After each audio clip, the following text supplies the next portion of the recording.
Alhamdulillah teman-teman sekalian, pada hari ini kita akan sedikit bahas tentang bahagia.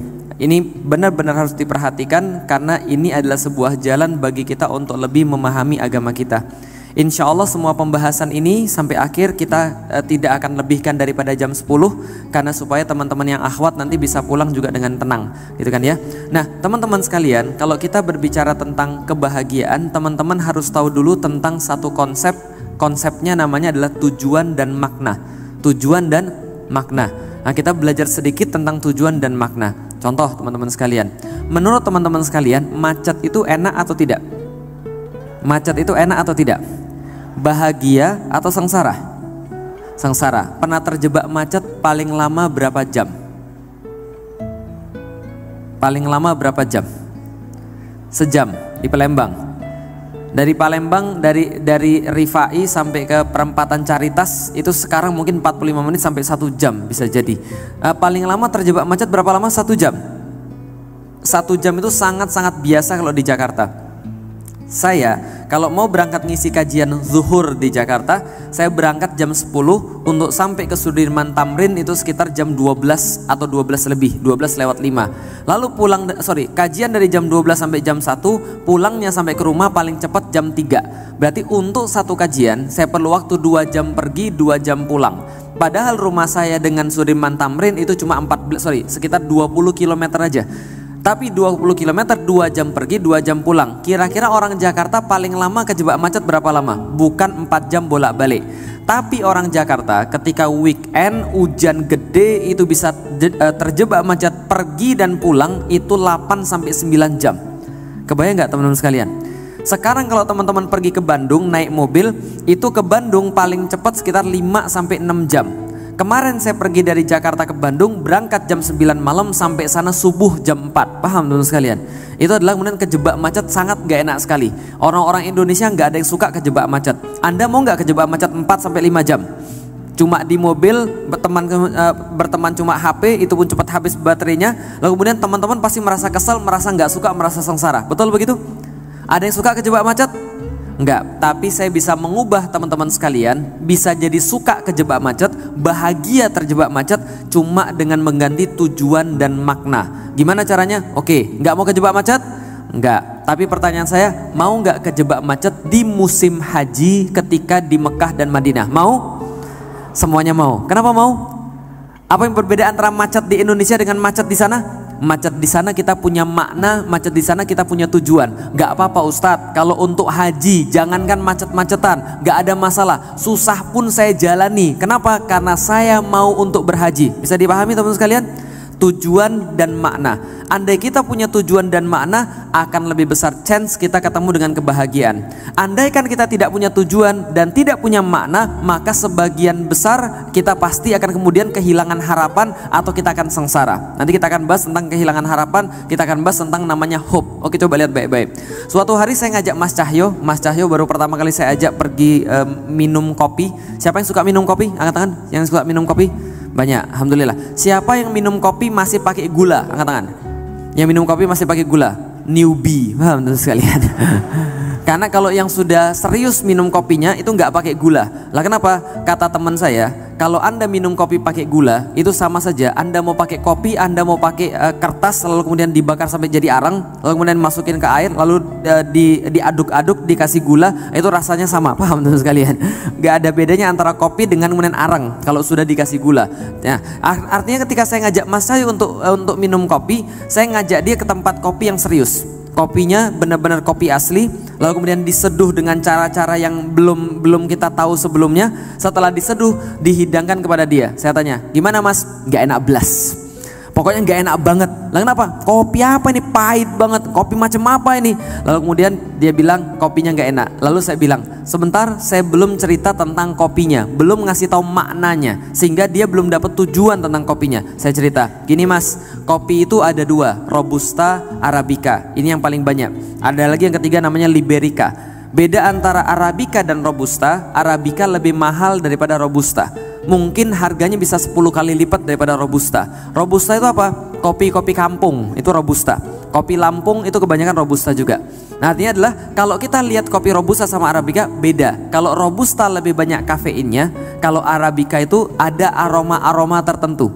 Dan yang baru kamu makan namanya varietas Panama Geisha. Ditanamnya di Panama, cuma ada lot khusus yang memproduksi cuma 300 kilo per tahunnya, diperebutkan di seluruh dunia itu biji kopinya untuk tanding kopi di seluruh dunia. Dan harganya 300 gram harganya 3 juta. Langsung mendadak setelah saya cerita selama setengah jam tentang kopi yang barusan dia minum, langsung dia bilang gini, ini kopi paling enak yang pernah saya makan. Paham dong sekali? Lah kenapa? Karena ada makna yang berbeda di situ. Begitu teman-teman ada makna yang berbeda, teman-teman punya tujuan, maka hidup kita jadi punya arti, alias kita punya hope, kita punya harapan. Harapan itu sebenarnya membuat kita bahagia. Contoh, seorang laki-laki dia pengen kemudian nikah. Setelah kemudian searching di internet, setelah kemudian lewat perjodohan, lewat ustadznya, dia dapat ada seorang awat cantik seperti yang dia bayangkan, sesuai dengan yang dia inginkan, pintar baca Quran dan sebagainya, tapi tinggalnya di Surabaya misalnya. Maka pergilah dia dari Palembang ke Surabaya karena dia nggak punya duit, karena cinta dia jalani naik motor, teman-teman sekalian. Naik motor dari Palembang pergi ke Surabaya, nyebrang kemudian pergi dari Lampung pergi ke Banten, ke Jakarta, lalu kemudian naik motor di Pantura. Di Pantura ketika dia ketemu orang, dia ditanya, "Nak, kamu ngapain?" "Saya mau pergi ke Surabaya." "Ngapain?" "Saya mau melamar seorang wanita pilihan saya untuk kemudian saya nikahi." Dia akan bangga cerita pada semua orang. "Emang kamu nggak capek?" "Capek, tapi saya harus melanjutkan perjalanan ini." "Lah kenapa?" "Karena saya mau melamar wanita yang saya cintai." Kemudian terus menerus, tiba-tiba motornya mogok. Apa yang dia lakukan? Dia nggak menyerah. Kenapa? Dia masih ada harapan. Dia cari siapa yang bisa benerin motornya. Dia cari apa yang bisa dia lakukan supaya motornya tetap bisa jalan. Di tengah jalan dia lapar, nggak ada masalah. Yang penting ada tujuan. Kenapa orang itu selalu semangat? Kenapa orang itu selalu punya kemudian sebuah keberanian? Karena dia punya hope namanya. Dia punya namanya harapan.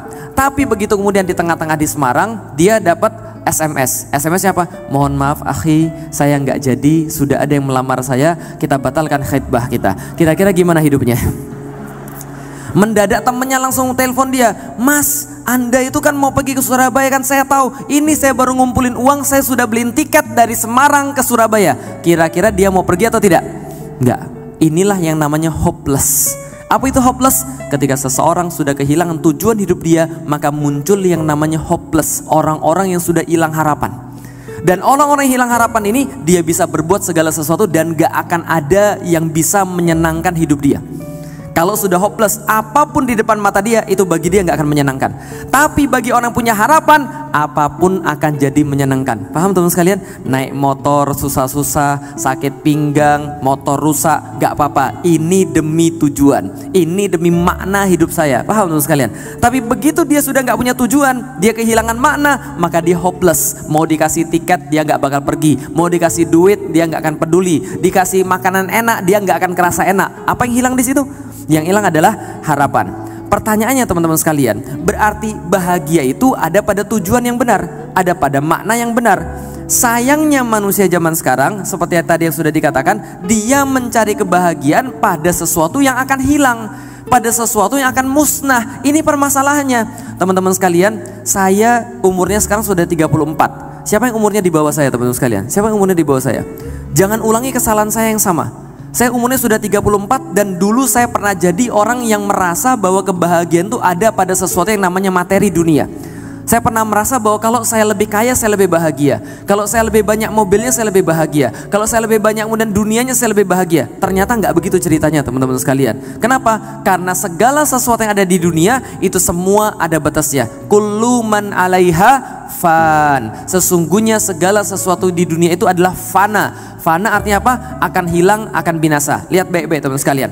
Makna dan tujuan. Apa yang terjadi kalau Anda menggantungkan dan Anda merasa kebahagiaan itu ada pada dunia? Teman-teman sekalian coba lihat baik-baik. Segala sesuatu yang ada di dunia ada dua ciri-ciri. Satu, terbatas. Dua, semakin dinikmati semakin hilang kenikmatannya. Betul atau betul? Contoh, teman-teman lagi puasa, lapar banget. Jam 4 sore sudah ngeliatin jam, pergi ke pasar beli seluruh makanan-makanan disukai. Kalau pas lagi buka puasa pengen makan apa? Pempek ekstrim gitu kan ya. Pas buka puasa pengen makan apa? Yang paling seger apa kira-kira? Es buah. Makanannya apa kira-kira? Pempek, oke, pempek. Taruhlah teman-teman sekalian dikasih pempek gratis yang paling premium, lalu kemudian sama es buah yang paling enak. Pas azan Allahu Akbar, pas makan Masya Allah, itu rasanya sudah kayak di Sidratul Muntaha, paham teman sekalian? Sudah kayak masuk surga rasanya, enak banget rasanya, enak banget, seolah-olah kemudian surga sudah di DP teman-teman sekalian. Pertanyaan saya, Anda dikasih lagi gratis es buah yang sama satu mangkok, dikasih lagi gratis pempek yang sama satu kemudian piring untuk dimakan lagi. Pertanyaannya, piring yang kedua dan mangkok yang kedua yang dimakan, apakah senikmat yang pertama? Enggak. Kenikmatannya berkurang. Dikasih lagi mangkok ketiga, apa yang terjadi? Masih enak lagi. Dari senang berubah jadi senap, paham teman-teman sekalian? Senap gitu kan. Kenapa senap? Karena kebahagiaan itu, kesenangan itu kalau dicandarkan pada dunia, dia akan semakin berkurang. Mangkok pertama enak tenan 100%, enak banget 100%. Mangkok yang kedua berkurang, mangkok yang ketiga, mangkok yang keempat, mangkok yang kelima berkurang. Dunia itu senantiasa berkurang. Yang kedua, dunia itu kenikmatannya terbatas dan gak bisa lebih. Contoh teman-teman sekalian, ini mungkin belum umurnya semua, tapi saya tanya, yang jomblo angkat tangan, yang jomblo. Nah, terima kasih. Dari wajahnya kelihatan itu kan ya, penderitaan Anda itu ya.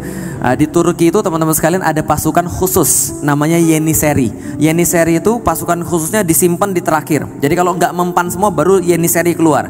Ada yang namanya pasukan kedua namanya pasukan reguler, namanya pasukan Sipahi. Pasukan Sipahi ini pasukan bayaran yang memang digaji oleh negara untuk kemudian melawan orang-orang yang tidak suka dengan Islam. Pasukan yang paling depan namanya pasukan Azab. Tahu pasukan Azab? Artinya dalam bahasa Indonesia azab berasal dari bahasa Arab, artinya dalam bahasa Indonesia jomblo. Paham teman-teman sekalian?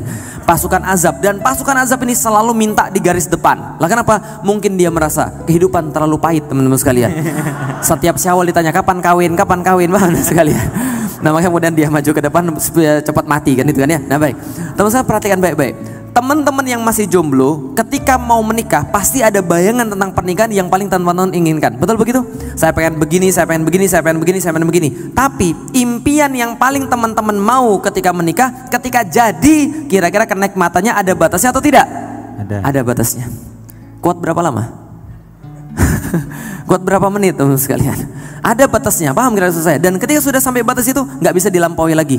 Ini coba berpikir baik-baik. Saya cuma pengen ngasih tahu pada teman-teman sekalian, dalam dunia ini semua hal yang kita inginkan dan yang kita pikir bisa ngasih kebahagiaan ternyata terbatas, dan semakin dinikmati semakin dia hilang. Oke, coba lihat. Ada orang yang bilang kalau saya kaya saya akan hidup lebih bahagia. Enggak. Kalau sekarang Anda belum kaya, Anda lagi nggak punya duit, itu Allah kasih, bukan Allah, itu dihiaskan kepada Anda agar bahagia ketika punya sesuatu. Ngerti nggak maksudnya? Oke gini, bagi orang miskin, dia akan pikir dihiaskan bagi dia oleh syaiton, bukan oleh Allah. Oleh syaiton dihiaskan bagi dia, enak ya jadi orang kaya. Bagi jomblo, dihiaskan kepada dia oleh syaiton, enak ya kalau kita sudah menikah. Bagi seorang yang kemudian gak pernah pergi naik pesawat, dihiaskan oleh syaiton, enak ya kalau naik pesawat. Bagi orang gak terkenal, dihiaskan oleh syaiton, enak ya kalau kita jadi terkenal. Paham teman-teman sekalian? Padahal kalau dia punya, itu kenikmatan diambil dari dia. Contoh, dulu ketika saya masih kere, saya sama istri saya, ketika gaji saya masih 2,5 juta per bulan, kebahagiaan bagi kita, kesenangan di dunia bagi kita adalah setiap weekend saya ngajak istri saya makan di satu restoran, keluar duit 50.000 untuk paket berdua. Tahun 2008-2009, 50.000 sudah dapat 4 makanan utama, lalu kemudian minuman, kita makan senangnya minta ampun, nikmat banget rasanya. Sekarang sudah punya gaji lebih daripada 2 juta. Disuruh makan paket yang sama, sekarang harganya sudah 150.000 teman-teman sekalian. Tapi pertanyaan saya beli itu, saya bisa makan itu, kebahagiaannya sama nggak dengan dulu pas saya masih kiri? Paham ya maksudnya? Diambil oleh Allah sebegitu juga, seketika diambil oleh Allah. Sekarang coba bayangkan baik-baik, yang merasa dunia itu menyenangkan. Oke, Anda bersimulasi saja. Contoh, Anda dikasih duit 100 miliar per hari, banyak nggak? Banyak nggak kira-kira? Ada yang pengen duit? Bayangkan Anda punya duit 100 miliar per hari, tapi syaratnya harus habis hari itu juga. Setiap hari Anda akan dikasih, tapi harus habis saat itu juga. Kalau tidak habis, Anda akan dibunuh. Pertanyaan saya, Anda mau ngapain kira-kira dengan duit 100 miliar itu? Kira-kira dengan sedekah? Nggak boleh, ini kan nggak bicara Islam. Harus dihabisin, kira-kira gimana caranya? Oke, saya bantu. Menurut Anda, baju apa yang paling mahal yang pernah Anda lihat? Harganya berapa? 200.000. Aduh. Hina banget hidupnya. Hina banget, iya. Yang paling bagus 200.000. Serius. Oh ini udah pernah main ke mall ini kayaknya. Itu pun kredit kayaknya ya. Oke, apa namanya, baju apa yang paling bagus yang pernah Anda lihat? Harganya berapa kira-kira? 1 juta. Oke, belilah 10. Jadi berapa? Jadi 10 juta. Masih sisa berapa duit? Masih banyak. Masih banyak. Masih 99 miliar sekian. Oke, beli mobil baru supaya pacak jalan-jalan. Mobil apa yang paling banyak, yang paling bagus yang kita bisa pikiri? Apa? Mobil apa? Lamborghini, bagus. Oke, Lamborghini dosa dibeli karena ini kan per hari. Ya kan wong kayo sewa bae. Kalau kita sewa Lamborghini kira-kira berapa? Ya paling sehari 200 juta. Dan 200 juta itu sama sudah sama sopirnya, sudah sama bensinnya, sudah sama segala-galanya. Betul begitu? Oke, berarti berapa tadi? Nyewanya 100 juta atau 200 juta. Taruhlah 200 juta. Berarti masih sisa berapa? 99 miliar. Oke, makan yang paling mahal yang mana Anda makan berapa? Hah? Sekali makan berapa yang paling mahal? 10.000 di traktir kayaknya ya. Aku salah nanya gitu kayaknya. Salah nanya gitu. Materinya keliru kayaknya. Oke. Percaya nggak? Saya paling mahal dalam hidup saya pernah makan sekali makan 700.000 per orang. Percaya nggak? 700.000 per orang. Dan saya harus makan di situ. Kenapa? Karena saya yang ngajak keluarga saya, bapak saya. 6 orang, saya, istri saya dan 4 anak saya, masing-masing 700.000 pergi ke satu hotel. Pas masuk, gila, semua makanan ada di situ. Ada makanan Asia, makanan Eropa, makanan India, makanan segala macam gitu kan, makanan Wakanda dan sebagainya macam gitu kan. Semuanya ada tuh sekali di situ. Serius, 700.000. Taruhlah Anda makan 4 kali sehari, taruhlah Anda makan 4 kali sehari, berarti itu baru berapa? Baru 2,8, taruhlah 3 juta, berarti sisa duit Anda masih berapa? 99 miliar teman-teman sekalian. Oke, taruhlah semua itu sudah. Oke, sekarang mau tidur, tidurnya di mana yang paling bagus? Yang Anda tahu tidur yang paling bagus berapa harganya kira-kira? Di Abu Dhabi, Dubai, berapa harganya di Abu Dhabi? 180 juta. Kalau gitu saya mau kasih tahu yang lebih mahal. Itu di sampingnya Selat Bosforus, Pak. Sampingnya Selat Bosforus di Istana Ciraan namanya. Itu ada satu kamar namanya Sultan's Room. Jadi kamarnya Sultan. Itu kemarin pernah dipakai Barack Obama, Oprah Winfrey dan sebagainya. Itu harga satu kamar itu Sultan's Room 1 malam 400 juta. Oke, Anda nginep di sana. Berarti masih berapa duit Anda? 98 miliar. Tapi saya kasih tahu, mendadak duit itu jadi nggak berarti bagi Anda, makan jadi nggak berarti bagi Anda, tidur nggak berarti bagi Anda. Mendadak Anda merasa hampa, kosong, hopeless. Paham tuh sekalian? Pernah nggak pas mau main game nggak boleh sama orang tua? Pernah nggak pas mau main game nggak boleh sama orang tua? Saya mengalami zaman Nintendo, zaman PS, itu orang tua saya tuh nyimpenin stick saya, paham sekali ya. Jadi itunya dibiarin, sticknya disimpan gitu kan ya. Itu rasanya nggak enak banget. Orang mau main itu sudah sampai ke ubun-ubun syahwat main gamenya itu, paham sekalian. Tiba-tiba sticknya disimpan, sudah hari Minggu mau main game, stick disimpan, wah itu demek banget, paham sekalian. Tapi begitu kemudian kita bilang, ayo Mi, pengen main Mi, pengen main Mi, pengen main Mi. Ibu saya bilang, sudah terserah kamu Lik, main sampai kamu puas. Saya dikasih main 24 jam teman sekalian. Gak dipanggil makan, gak di apa, terserah main sesukamu. Apa yang terjadi teman sekalian? Baru main 8 jam, 10 jam, kepala saya gini, hopeless saya. Hidup saya ini ngapain sih sebenarnya? Ngejar sesuatu yang gak jelas gitu kan ya. Main itu kan cuma ngumpulin Mobile Legend misalnya gitu kan ya. Main push rank gitu kan ya, ngumpulin duit, beli barang-barang supaya untuk bunuh orang lebih banyak. Setelah bunuh orang lebih banyak jadi karakternya lebih kuat, lalu kemudian beli barang lebih banyak lagi. Tapi kalau Anda sudah sampai puncaknya terus ngapain? Bingung, hopeless, teman-teman sekalian. Karena tujuannya bukan tujuan yang hakiki, bukan tujuan yang sempurna. Yang sama dirasakan oleh orang yang pacaran, hopeless. Pada suatu titik dia sudah mendapat semua yang dia mau, hopeless. Semua di dunia dia bikin hopeless. Lah kenapa? Karena Anda menyandarkan pada tujuan yang salah dan pada makna yang salah. Karena itulah coba lihat baik-baik. Allah sampaikan di dalam Al-Quran surat Ali Imran ayat 14. Zuyyina linnasi hubbus syahawati minan nisa.